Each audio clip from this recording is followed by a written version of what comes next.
व्यापार का हिस्सा 1.7% रह गया और ब्रिटेन का हिस्सा 18.6% हो गया।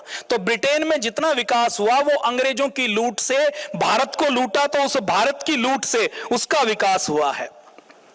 अगर अकबर के समय की हम बात करें तो अकबर के समय में भी हम देखें तो अकबर के समय में 16वीं शताब्दी में दुनिया की 1/4 दौलत भारत के अंदर थी। इसी ग्राफ में हम देखते हैं, आप शुरू के लगभग 1200 सालों तक देखते हैं तो भारत पूरी दुनिया के व्यापार का 33% होल्ड करता था। 33% पूरी दुनिया की जीडीपी का हिस्सा केवल भारत का होता था। इतना अमीर, इतना औद्योगिक रूप से समृद्ध हमारा भारत रहा है। और ये जो 17वीं शताब्दी में भी, 18वीं शताब्दी में भी जो व्यापार की हिस्सेदारी 17% रही है ना, तो उस समय तक हमारे ऊपर हजारों आक्रमण हो चुके हैं, हजारों बार हमें लूटा जा चुका है। मुगलों ने लूटा, ईरानी आए, अफगानी आए, अलग अलग विदेशी हमलावर आए, उन्होंने खूब लूटा, मंदिरों को तोड़ा। उसके बाद भी इतनी समृद्धि हमारे देश में रही है। और ये जो समृद्धि है, पूरी दुनिया के जो विशेषज्ञ हैं वो ये मानते हैं कि किसी देश में यदि शिक्षा की सुनियोजित व्यवस्था नहीं हो तो उद्योग नहीं पनप सकते।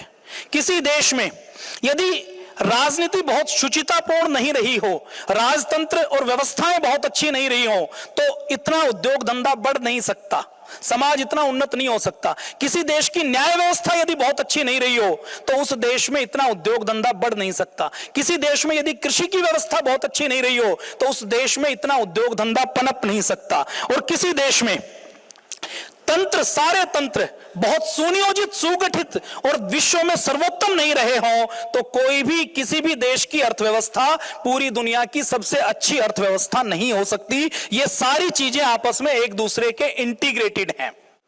अकबर के समय में 16वीं शताब्दी में जो अकबर का खजाना था वो 17.5 मिलियन पाउंड था। और ब्रिटेन में 18वीं शताब्दी में भारत को लूटने के बाद उनका जो खजाना था उस समय वो 16 मिलियन पाउंड था।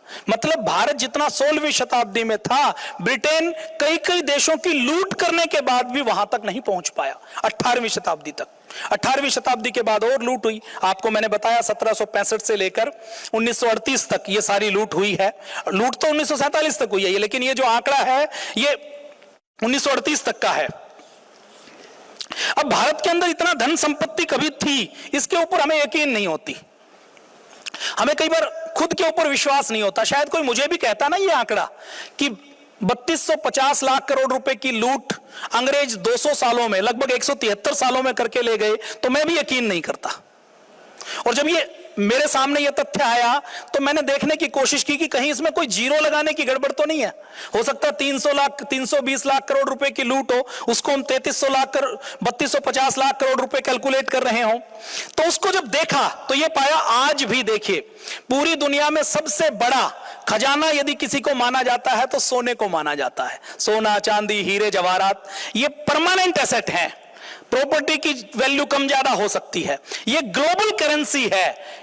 यूरो फेल हो सकता है, डॉलर फेल हो सकता है, पाउंड फेल हो सकता है, लेकिन ये जो गोल्ड है ये फेल नहीं हो सकता। इसकी कीमत कभी कम नहीं हो सकती। अर्थव्यवस्था डूब जाए तो भी सोने की कीमत कम नहीं होगी, क्योंकि जो सोने की कीमत है वो इंटरनेशनल मार्केट में तय होती है। तो इसी सोने की मैं यदि बात करूं तो भारत के अंदर, चलो मैं उसकी बात अभी आपको बताऊंगा, उससे पहले मैं आपके सामने एक तथ्य और रखना चाहता हूं। अभी 4-5 साल पहले एक रिपोर्ट आई, फ्लोरिडा की एक कंपनी है ओडिसी मैरीन। वो फ्लोरिडा की कंपनी क्या करती है, जो जहाज डूब जाते हैं उन डूबे हुए जहाजों में यदि कोई कीमती सामान है तो रोबोट को नीचे भेजती है और रोबोट को नीचे भेजकर वहां से सोना चांदी निकालती है। तो उनको पता लगा, उन्होंने सागर का अध्ययन किया तो यह पाया कि यहां पर गैरी सिप्पा नाम का एक जहाज अटलांटिक महासागर में डूबा हुआ है।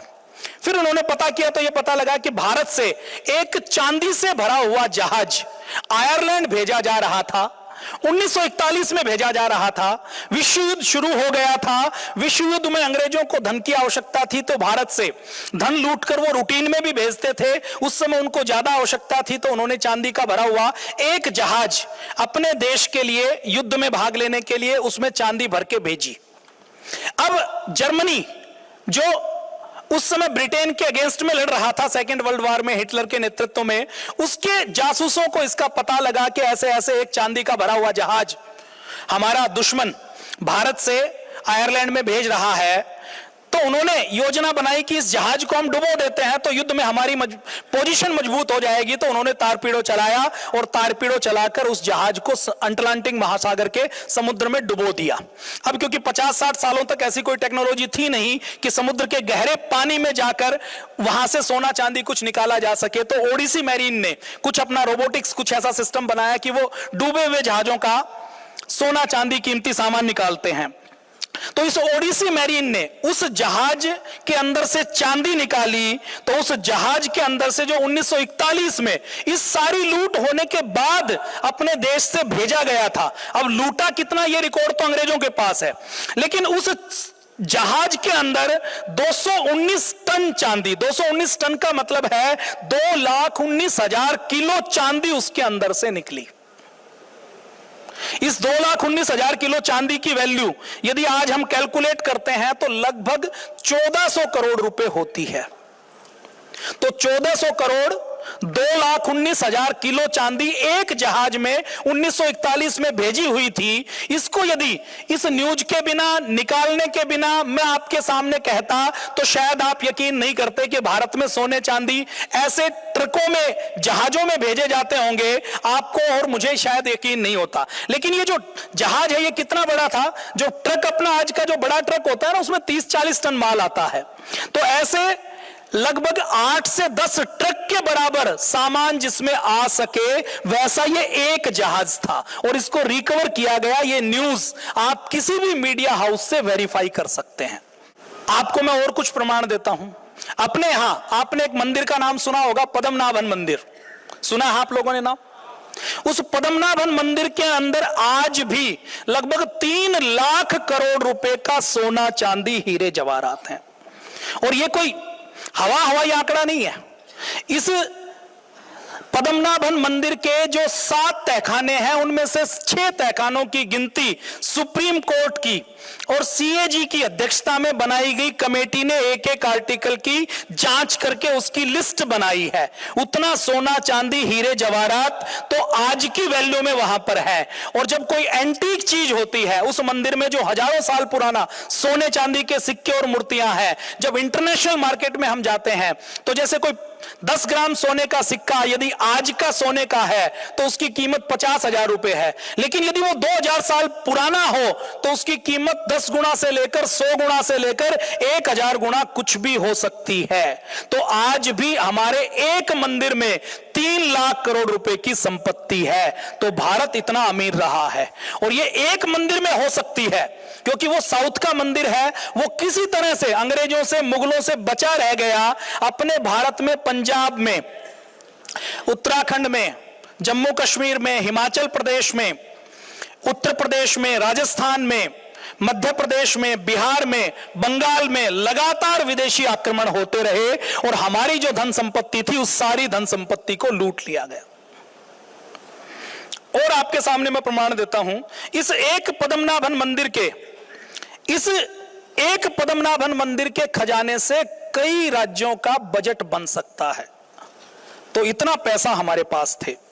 अगर हम दुनिया भर में सोने की बात करें तो आज तक पूरी दुनिया में लगभग 2 लाख टन सोना निकाला गया है और इस 2 लाख टन सोने का 10% आज भी 21,000 टन सोना आज भी हमारे घरों में हमारी माताओं बहनों के पास है, जो किसी रिकॉर्ड में कैलकुलेट नहीं होता, जो उनके पास गहनों के रूप में है। और ये जो 21,000 टन सोना है, आप देखिए हर देश की जो नोट छापने की कैपेसिटी है वो उसके जो गोल्ड रिजर्व उसके पास है उससे तय होती है। कुछ बड़े जो फ्रॉड देश हैं, अमेरिका जैसे, वो दूसरों के ऊपर नियम तो मानते हैं लेकिन खुद गड़बड़ भी कर लेते हैं। लेकिन सिद्धांत यही है इस सिद्धांत में जालसाजी बहुत होती है, लेकिन मूल सिद्धांत बैंकिंग का यह है कि जितना गोल्ड रिजर्व है उतनी आप करेंसी छाप सकते हैं। ज्यादा छापेंगे तो इन्फ्लेशन हो जाएगा और आपकी करेंसी की कीमत कम हो जाएगी। जैसे आप एक दो देशों को भी देखते हैं ना, वो जो दो चार ऐसे देश हैं जहां पर आप नोट थैले में भरकर लेकर जाएं, गाड़ी में लेकर जाएं, तो बदले में ब्रेड का एक पैकेट मिलता है, 1 किलो आलू मिलता है। इन्फ्लेशन हो जाएगा। तो इस गोल्ड की आज मैं बात करूं तो अमेरिका में केवल 8,000 टन सोना है, जर्मनी में 3300 टन सोना है, इटली में 2450 टन सोना है, फ्रांस में 2400 टन सोना है, रूस में 1900 टन सोना है। इन पांचों देशों को मिला दिया जाए तो इन पांचों देशों के गोल्ड रिजर्व से ज्यादा केवल हमारे देश की माताओं और बहनों के पास सोना है आज भी, इतना लुटने के बाद भी। और भारत सरकार की मैं बात करूं कि रिजर्व बैंक ऑफ इंडिया के पास कितना सोना है, तो रिजर्व बैंक ऑफ इंडिया के पास केवल 760 टन सोना है। अब मंदिरों में और कैसे सोना है, जैसे पद्मनाभन मंदिर का मैंने बताया कि वहां पर 1300 टन सोना है। यदि मैं दुनिया एक अपने और मंदिर की बात करूं, अपने साउथ में एक और मंदिर है जिसको तिरुपति बालाजी का मंदिर कहा जाता है। उस तिरुपति के बालाजी मंदिर में भी कम से कम 250 से 300 टन सोना है। हर महीने 100 किलो सोना तो अभी भी तिरुपति बालाजी के मंदिर में चढ़ाया जाता है। लगभग 4,500 किलो सोना तो तिरुपति बालाजी के मंदिर ने फिक्स डिपॉजिट में रखा हुआ है। अभी धनतेरस गई थी ना, अकेली इस धनतेरस पर 40 टन सोना अपने देश में खरीद की गई। और ये जो धनतेरस के ऊपर जो खरीद होती है ना, ये तो शगुन के तौर पर होती है कि हमें 10 ग्राम 20 ग्राम कुछ ना कुछ खरीदना है। तो ये देश इतना अमीर रहा है, ये आज भी इतना अमीर देश है, और पूर्व में कितना अमीर रहा है इसका आप अंदाजा लगा लीजिए। 21,000 टन का मैंने आपको सोने का आंकड़ा दिया ना, ये 2 साल पुराना है। आज की मैं बात करूं तो 22,500 टन हो चुका है। पूरी दुनिया में आज भी जितना खनन किया हुआ सोना है वो 2 लाख टन है, और 2 लाख टन में से 10% सोना आज भी हमारे पास है। ये जो ब्रिटेन में दूसरे देशों की तिजोरी में जो सोना रखा हुआ है वो तो हमारा ही लूटा हुआ है।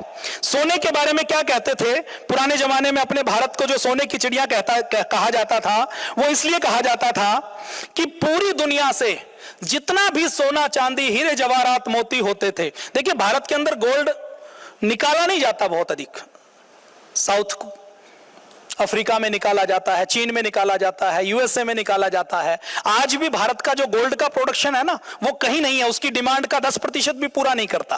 केवल कर्नाटक की 1-2 खदानें हैं जहां पर थोड़ा बहुत सोना निकलता है, लेकिन भारत में पुराने जमाने में भी सोना निकलता कम था। हमारे उद्योग धंधे इतने थे, हमारा आत्मनिर्भर भारत इतना था, स्वदेशी का अभियान इतना मजबूत था कि विदेशी इतिहासकार ये लिखते हैं कि भारत एक गड्ढे की तरह है।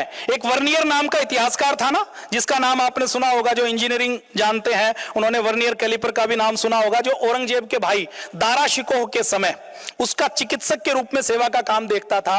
वो ये कहता था कि भारत पूरी दुनिया में एक ऐसे गड्ढे की तरह है जहां से पूरी दुनिया का सोना चांदी हीरे जवाहरात, जैसे पानी बहता बहता नीचे गड्ढे में जाता है, ऐसे ही पूरी दुनिया का सोना चांदी और हीरे जवाहरात भारत के अंदर बह बह कर आते हैं।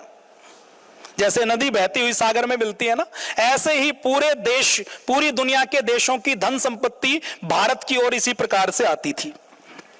बाबर ने भारत के ऊपर आक्रमण किया। कई बार यह कहा जाता है कि ये जो व्यक्ति आए थे ये कहीं के राजा थे, महाराजा थे, ये कहीं बहुत अमीर व्यक्ति थे, भारत में ये धर्म परिवर्तन के लिए आए थे। ये केवल धर्म परिवर्तन के लिए नहीं आए थे, ये सब भूखे नंगे चोर डकैत लुटेरे थे, ये भारत को लूटने के लिए आए थे। बाबर खुद अपने बाबरनामा में ये लिखता है, वो कहता है कि मैं भारत आया हूं लेकिन मैं भारत से खुश नहीं हूं, भारत का मौसम खराब है। वो कहता है मुझे खरबूजे तरबूज खाने की आदत है, भारत के अंदर अच्छे खरबूजे और तरबूज नहीं मिलते, तो मेरा भारत में बिल्कुल मन नहीं लगता। ये उस मुगल के बारे में मैं कह रहा हूं जिसके बारे में यह कहा जाता है कि वो एक बार यहां पर आया तो यहीं पर बस गया। मतलब जिस व्यक्ति को यहां का मौसम अनुकूल नहीं आता, जिस व्यक्ति को यहां सब कुछ ठीक नहीं लगता, खाना पीना जिस व्यक्ति को यहां का अच्छा नहीं लगता, अनुकूल नहीं आता, वो भी यहां पर बस जाता है। तो बाबर अपने बाबरनामा में ये लिखता है कि यहां का मौसम ठीक नहीं है, यहां पर खरबूजे तरबूज नहीं मिलते, यहां पर मुझे मेरे अनुकूल जो मैं ड्राई फ्रूट्स खाता हूं, उनकी क्वालिटी उतनी अच्छी नहीं है, लेकिन फिर भी यहां पर जो एक सबसे अच्छी चीज है वो है यहां पर सोना। जितना सोना भारत में है उतना पूरी दुनिया में कहीं पर भी नहीं है। और बाबर जैसे हमलावर यहीं इस देश में आकर बस जाते हैं। वो ये सोचते हैं कि बार बार वहां से आकर लूट कर जाऊंगा तो पूरा नहीं लूट सकता, पूरा अगर इस देश को लूटना है तो यहीं पर बसना पड़ेगा। 2021 की मैं बात करूं तो 2021 में 1000 करोड़ रुपए का सोना हर साल भारत में खरीदा गया है केवल गहनों के नाम से। अब थॉमस रो नाम का, भारत कितना अमीर था मैं वो आपको यकीन दिलवाता हूं। आज के बाद आप उठकर जाओ तो कभी भी भारत को गरीब नहीं मानो, कभी आपके मन में यह नहीं आए कि भारत तो गरीब देश है, भारत बहुत अमीर देश है, यह आपके मन में आए। आपके सामने तर्क तथ्य प्रमाण इतने रखूंगा कि आपको यकीन करना पड़ेगा कि जो भारत सोने की चिड़िया थी तो भारत वाकई में सोने की चिड़िया थी, केवल ये एक कोटेशन नहीं है। थॉमस रो एक ब्रिटिश राजदूत भारत में आया, उनको यह पता लगा कि भारत बहुत अमीर देश है, तो वो जब भारत में आया तो वो जहांगीर के दरबार में ईस्ट इंडिया कंपनी की ओर से व्यापार करने के लिए चार्टर लेने के लिए आया था। अंग्रेजों की ओर से व्यापार करने के लिए चार्टर लेने के लिए आया था कि अनुमति मिल जाए। उस समय जहांगीर भारत में मुगल शासक होता था और दिल्ली और आसपास का जो मेन इलाका है वो उनके मुगलों के अंडर में होता था। तो उसका यह था कि मुझे एक आदेश पत्र मिल जाए तो इसके बहाने हम भारत से व्यापार कर सकें। तो वो जहांगीर के दरबार में बैठा हुआ है, तो जहांगीर के दरबार में कोई समारोह चल रहा है। तो उस समारोह में एक हीरे जवाहरात जड़े हुए सोने चांदी के तराजू में जहांगीर बैठता है, दूसरे तराजू में रेशमी थैलों के अंदर जिनके मुंह बंधे हुए थे उनमें सोना रखा जाता है, उनको तोला जाता है, फिर हीरे जवाहरात रखे जाते हैं, फिर मणियां रखी जाती हैं, फिर और महंगे पत्थर रखे जाते हैं, फिर चांदी रखी जाती है, सिक्कों से उनको तोला जाता है और हर बार तोल तोल कर वो सारी सामग्री गरीबों में बांट दी जाती है। अब थॉमस रो ये देखता है तो उसके सामने वो जो रेशम के थैले हैं उनको देखकर वो ये कहता है कि मैं अपनी आंखों से यकीन नहीं कर पा रहा कि इन थैलों के अंदर सोना चांदी हीरे जवाहरात हो सकता है। मैं ये सोचता हूं कि किसी व्यक्ति को यदि तोला जा रहा है तो केवल पत्थरों से या धातु से, लोहे जैसी धातु से तोला जा सकता है, किसी अमूल्यवान धातु से तोला जा सकता है। मुझे यह लगता है कि इनके अंदर पत्थर होंगे, लेकिन मुझे यकीन करना पड़ रहा है कि यह जहांगीर का दरबार है, इनके अंदर पत्थर नहीं है, सोने चांदी हीरे जवाहरात है, क्योंकि बाद में उन थैलों का मेरे सामने मुंह खोलकर उसको गरीबों में बांटा गया है। अब भारत में यह जो धन है यह आता कहां से था, भारत इतना अमीर कैसे था? आपने देखा होगा कि हमें भारतीय शिक्षा व्यवस्था में एक बात पढ़ाई जाती है कि भारत में वास्को डी गामा आया और उसने भारत की खोज की। पढ़ाया जाता है कि नहीं पढ़ाया जाता? सबसे पहले तो यह सवाल जीके के क्वेश्चन में जरूर आता है कि भारत की खोज किसने की, तो नाम आता है वास्को डी गामा। कब की, तो वो साल रखा जाता है। फिर अगला प्रश्न आता है कि वास्को डी गामा पहली बार किस तट पर आया, फिर बात आता है कालीकट के तट पर। ये 3-4 सवाल सबको आते हैं कि नहीं आते? हमें अपने दादाजी का नाम नहीं पता लेकिन वास्को डी गामा का नाम पता है। हमें अपने परदादा का नाम नहीं पता लेकिन बाबर का, जहांगीर का, शाहजहां का, हुमायूं का, उनकी 7 जन्मों की पढ़ाई हमें आती है। तो ये वास्को डी गामा भारत में किस लिए आया था? देखिए, पुराने जमाने में भारत से व्यापार होता था। व्यापार किस चीज का होता था? काली मिर्च का, मसालों का, हाथी दांत की वस्तुओं का। आपको ध्यान है, आपके बचपन में आप याद कीजिए, आपके आसपास जो कोई बड़ी हाट मार्केट होती थी, कोई हाट बाजार होता था या बाजार होता था, उसमें एक बोर्ड लगा रहता था कि सोने चांदी का गोटा यहां पर बेचें। कपड़े की दुकानों के ऊपर लगा होता था कि नहीं लगा होता? याद करिए, थोड़ा जोर देना पड़ेगा। अब सोने चांदी का गोटा कौन सा होता था? घरों में उस समय तक, गांव के अंदर भी, मेरे गांव में रेलगाड़ी नहीं जाती, मेरे गांव में सड़क नहीं जाती, उस गांव में भी माताओं बहनों के पास वो साड़ियां, वो कपड़े होते थे जिसमें सोने और चांदी का गोटा लगा होता था। लगा होता था कि नहीं लगा होता था? बिकता था कि नहीं बिकता था? उसको खरीदते थे। तो ये सोने चांदी की धातु को बारीक तार में पिरोना, उसका कपड़ा बनाना, ये बारीक टेक्नोलॉजी भारत के अंदर हजारों सालों से थी। भारत में उस समय जो कपड़े बनते थे वो ऐसे कपड़े बनते थे कि एक नारियल की डिब्बी में पूरे के पूरा 52 गज का थान आ जाए। एक बार एक अंग्रेज राजदूत आया यहां भारत से, वो अपने देश में गया तो अपने राजा के लिए गिफ्ट लेकर गया। उसने वो नारियल लेके गया तो वहां पर सब हंसने लगे कि नारियल में क्या लाए हो। उसने उनके सामने नारियल खोला और नारियल के अंदर से 52 गज का थान निकाल कर रख दिया। अपने यहां जब ऐसे कपड़े बनाए जाते थे, इतने बारीक कपड़े बनाए जाते थे, उस समय यूरोप क्या पहनता था वो कल्पना करके देखिए। उस समय यूरोप में कोई कपड़े नाम की चीज नहीं होती थी। कपड़े के नाम पर जानवर के बालों से बने हुए लबादे वो पहनते थे या जानवर की खाल पहनते थे। उनको जब भारत का कपड़ा मिलता था तो उनको यह लगता था कि इससे अच्छी और कोई टेक्नोलॉजी नहीं हो सकती थी। और वो जो भारत का कपड़ा दूसरे देशों में जाकर बिकता था तो भारत के कपड़े के बराबर सोने चांदी हीरे जवाहरात भारत के अंदर आते थे। यह सत्य है। आज भी आप जाएं, गुवाहाटी में चले जाएं,